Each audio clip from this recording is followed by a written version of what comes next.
सीमंतिनी आख्यान अध्याय 35. सिद्धमुनी नामधारकाला कथन करतात. त्या पतिव्रतेने श्री गुरुनाथांना विनंती केली की आपल्याला एखादा मंत्राचा उपदेश करावा, म्हणजे आपल्या जीवाला समाधान प्राप्त होऊन आपल्या चरणाचे स्मरण सतत होत राहील. श्री गुरु तिला म्हणाले, पतिभक्ती हाच स्त्रियांचा मंत्र, याविना अन्य उपदेश त्यांना देऊ नये. स्त्रियांना मंत्र सांगितला की त्याचे सामर्थ्य नष्ट होते. याविषयी तुला एक दृष्टांत कथा सांगतो, ऐक. पूर्वी देव व दैत्य यांचे युद्ध चालले असता त्यामध्ये दैत्य मरून पडले की शुक्राचार्य आपल्या संजीवनी मंत्राच्या सामर्थ्याने त्यांना जिवंत करून युद्धाला पाठवित असत. असे असताना एखादा इंद्र कैलासाला गेला आणि शंकराला हे व्रत सांगताच शंकराने नंदीकडून शुक्राचार्यांना धरून आणले आणि अगस्तीने सागराला प्राशन करून टाकले. तद्वत शिवाने शुक्राचार्याला गिळून टाकले. पण सदाशिवाच्या अनवधानाने शुक्र पुन्हा जिवंत होऊन बाहेर पडला आणि दैत्यांना जिवंत करू लागला. म्हणून इंद्र बृहस्पतीकडे जाऊन म्हणू लागला, आपण आमचे गुरु शुक्राचार्याहून श्रेष्ठ आहात, तर काही उपाययोजना. तेव्हा बृहस्पतीने आपला पुत्र कच याला सांगितले की तू शुक्राचार्याकडे विद्यार्थी रूपाने जा, तेथे आमची निंदा कर आणि मोठ्या युक्तीने यांच्याकडून संजीवनी विद्या शिक. त्याप्रमाणे कच शुक्राचार्याकडे जाऊन आपण विद्याभ्यासाकरिता आलो आहे असे म्हणून त्याने चरण धरले व विनवणी करू लागला. शुक्राचार्याची लाडकी कन्या देवयानी जवळच उभी होती. मदनासारख्या सुंदर सुलक्षणी तरुणाला पाहून तिला हा आपला पती असावा अशी इच्छा उत्पन्न झाली. म्हणून तिने आपल्या पित्याला विनंती केली की तुम्ही ह्याला शिष्य करून घेऊन विद्याभ्यास सांगा. पुढे शुक्राचार्य त्याला विद्या सांगू लागले. पण दैत्यांना शंका आली की हा विद्यार्थी कपट रूपाने आला असावा, तो परत जाऊन देवांना विद्या शिकविल.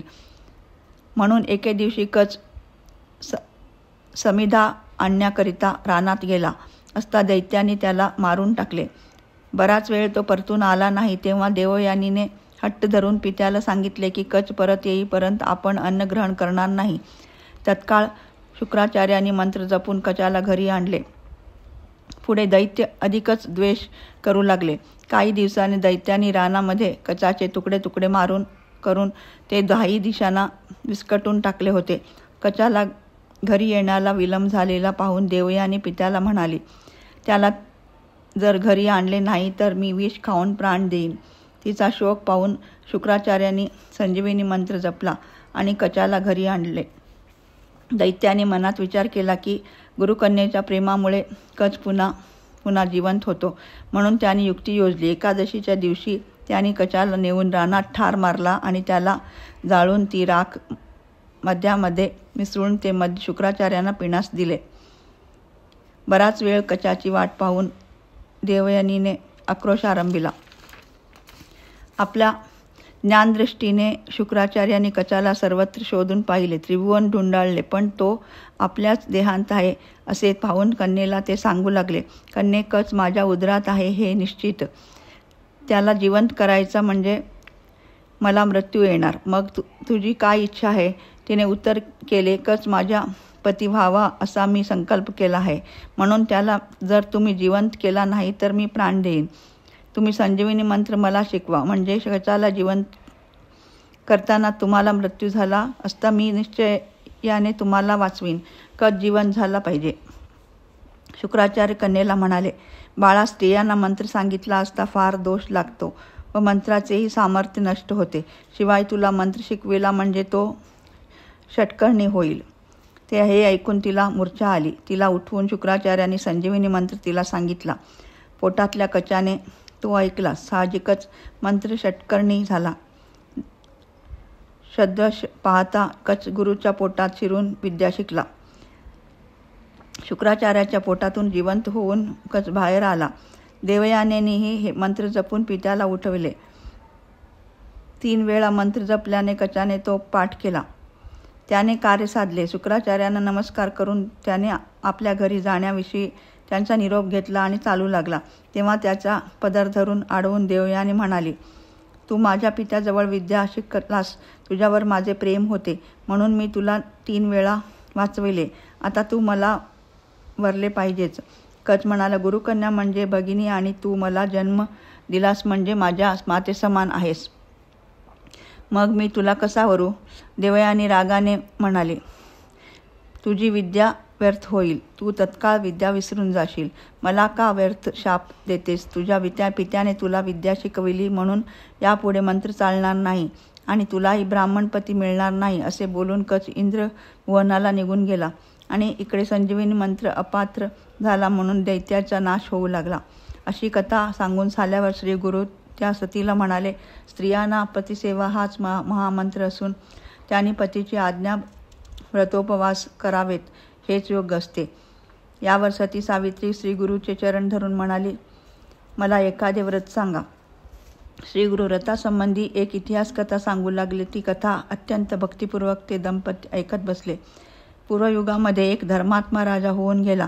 पुत्राच्या इच्छेने त्याची राणी तो दोघेही शिवभक्ती करीत होते. काही काळाने त्यांना अत्यंत सुंदर अशी कन्या झाली. ज्योतिषांनी तिचे जातक वर्तविले की ही सुलक्षणी कन्या आपल्या पतीसह 10 सहस्र वर्षे राज्य करील. इतक्यात दुसऱ्या एका ज्योतिषाने सांगितले की हिला 14व्या वर्षी विधवेपणा येईल. विप्रवाक्य ऐकून राजाला फार चिंता वाटू लागली. कन्या 7 वर्षाची झाली. राजाने तिच्या लग्नाचा विचार करू चालू केला. कन्या राजांगणात आपल्या मैत्रिणीबरोबर खेळत होती. आपल्याला 14व्या वर्षी वैधव्य प्राप्त होणार हे तिच्याही कानावर गेले असल्याने ती चिंताग्रस्त होती. इतक्यात यज्ञवल्क्याची पत्नी मैत्रेयी राजमंदिरात आली. तिला या कन्येने साष्टांग नमस्कार करून आपले सौभाग्य स्थिर राहण्याकरिता कोणते व्रत करू म्हणून विनंती केली.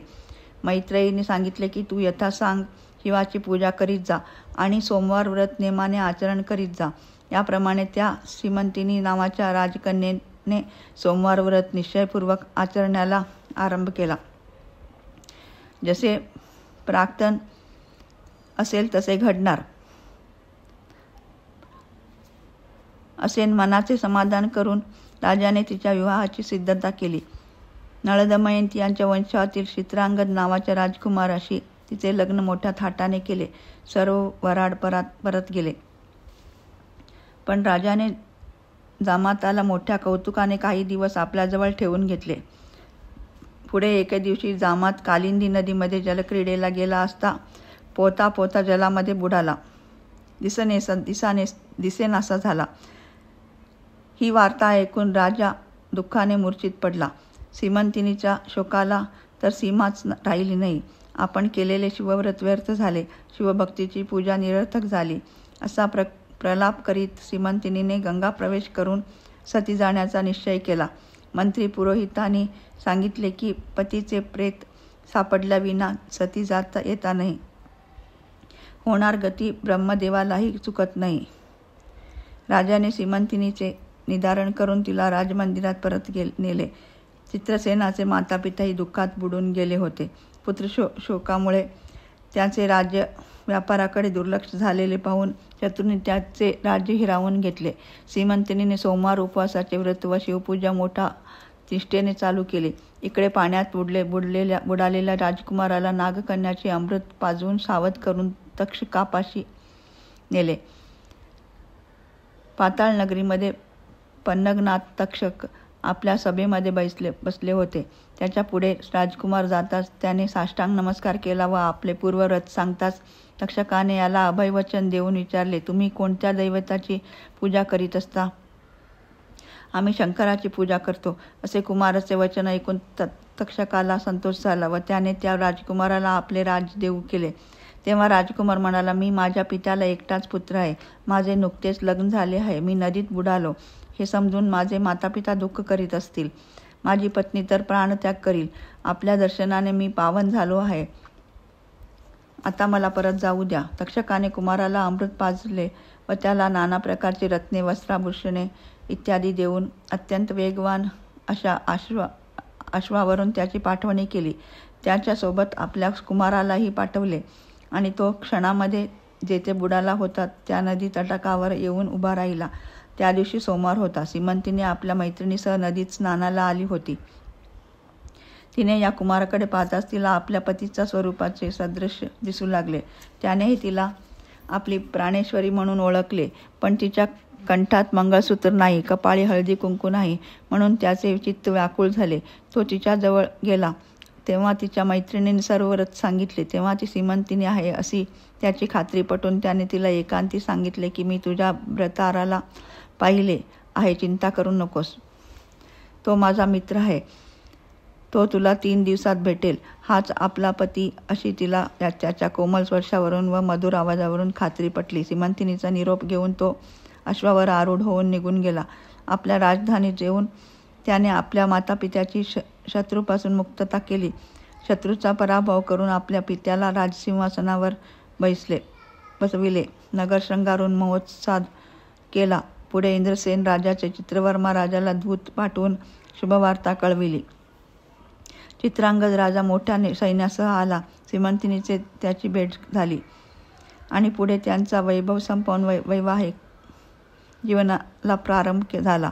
शिवव्रताचा आचरणेने श्रीमंतिनी इष्टार्थ पावली. तसेच शिवव्रताचे आचरण तुम्ही करा असा श्रीगुरूंनी त्या दाम्पत्याला उपदेश करून निरोप दिला.